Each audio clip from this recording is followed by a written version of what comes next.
Pace bene, masih di mea culpa.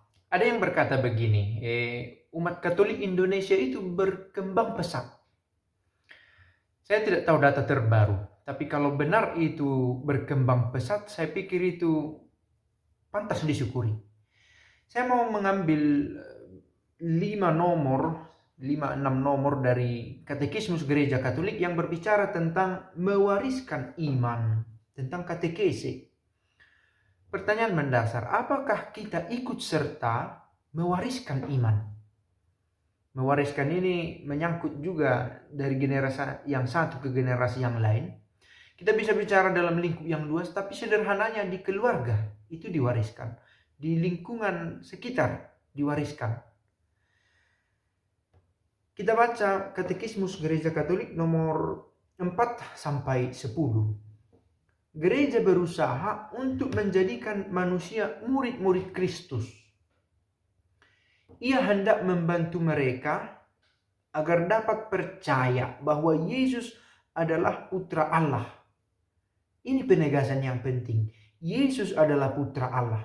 Supaya dengan perantaraan iman itu, mereka memperoleh kehidupan dalam namanya. Kita belum atau tidak berbicara tentang menjadikan seseorang itu Katolik atau menjadikan seseorang itu Kristen. Itu bisa menjadi urusan lain meskipun berhubungan. Tetapi di sini percaya bahwa Yesus adalah putra Allah. Konsekuensinya adalah dia akhirnya menjadi seorang pengikut Kristus. Melalui pengajaran, gereja berusaha mendidik manusia agar menuju kehidupan dan dengan demikian membangun tubuh Kristus. Semua usaha ini sudah sejak dahulu disebut katekese. Kita memahami katekese di sini bukan berhenti pada terminologi ya, peristilahan, tetapi nilai. Apa maksudnya katekese ini? Mengajarkan kepada orang bahwa Yesus itu adalah benar putra Allah. Katekese ialah, ini dia, pembinaan anak-anak, kaum muda, dan orang dewasa dalam iman. Semua orang yang pada khususnya mencakup penyampaian ajaran Kristen dan yang pada umumnya diberikan secara organis dan sistematis dengan maksud mengantar para pendengar memasuki kepenuhan kehidupan Kristen dengan sistematis dan organis. Maka ini kita kaitkan juga, sangkutkan juga dengan program-program di paroki, di stasi. Tetapi dalam pewarisan iman, ini dua judul ya, tentang mewariskan iman dan katekese. Kalau kita bicara soal katekese itu sudah menyangkut sistem dan organ. Satu kelompok, organisasi. Tetapi tentang mewariskan iman itu adalah semangat yang harus ditemukan dalam katekese, tetapi juga bisa dimiliki oleh setiap orang untuk memperkenalkan bahwa Yesus itu putra Allah dan ajaran-ajaran kekristenan lainnya. Katekese berhubungan erat dengan beberapa unsur tugas pemeliharaan rohani gereja. Unsur-unsur itu sendiri memiliki sifat kateketis, bersifat mengajar. Mempersiapkan katekese atau juga merupakan akibat darinya pewartaan perintis tentang Injil, berkhotbah tentang khotbah misioner demi membangkitkan iman. Perkataan-perkataan yang membangkitkan iman. Mencari sebab-sebab untuk beriman. Juga menyangkut katekese ini. Mengapa iman itu penting? Mengapa seseorang itu tetap beriman? Sejak kapan dan sampai kapan? Nah ini kiranya dibahas juga dalam katekese. Sekali lagi, entah itu dalam secara sistemik dalam katekese, juga dalam peristiwa mewariskan iman itu.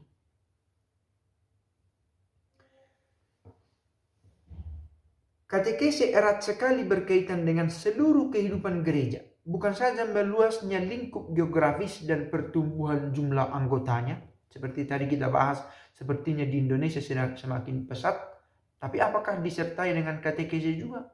Nah, tapi bukan hanya menyangkut soal penyebaran demografis, secara jumlah penduduk dan daerahnya, tetapi juga melainkan perkembangan rohani dan keselarasan hidup dengan rencana Allah. Itu berkaitan dengan katekesi. Sering banyak terjadi tanpa bermaksud membuat menjadi general ya. Asik membahas teori-teori tentang Tuhan tetapi tidak selaras dengan hidup. Rasanya ini menunjukkan bahwa ada yang perlu diperbaiki, dan itu diperbaiki dalam katekesi. Periode pembaharuan gereja adalah juga musim berkembangnya katekesi. Demikianlah dalam zaman luhur para bapak-bapak gereja, uskup-uskup yang suci telah mengabdikan sebagian besar pelayanan rohani mereka kepada katekesi.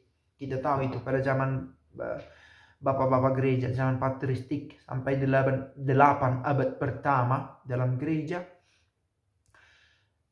ajaran-ajaran dogmatik tentang gereja diberikan, lalu kemudian disempurnakan, dirumuskan dalam perjalanan waktu. Tetapi cikal bakalnya dibentuk dalam masa bapak-bapak gereja, bukan hanya soal dogma, meski itu sangat penting dan utama, tetapi juga moralitas kekristenan dan spiritualitas juga.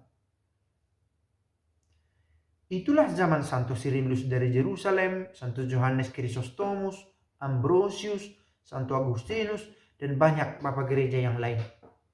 Dan karya mereka masih hidup sampai sekarang.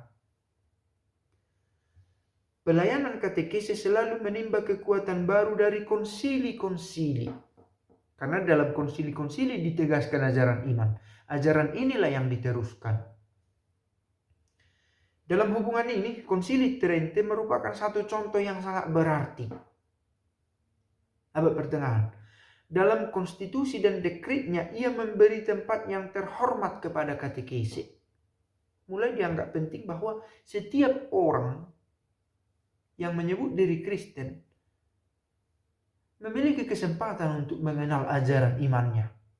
Bukan hanya membeok, mengikuti saja, diancam-ancam oleh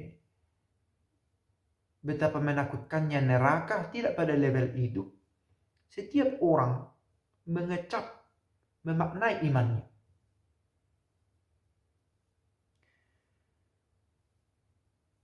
Dan ini tadi diungkapkan secara jelas dalam Konsili Trente. Dan katekismus pun bertumbuh dalam perjalanan waktu.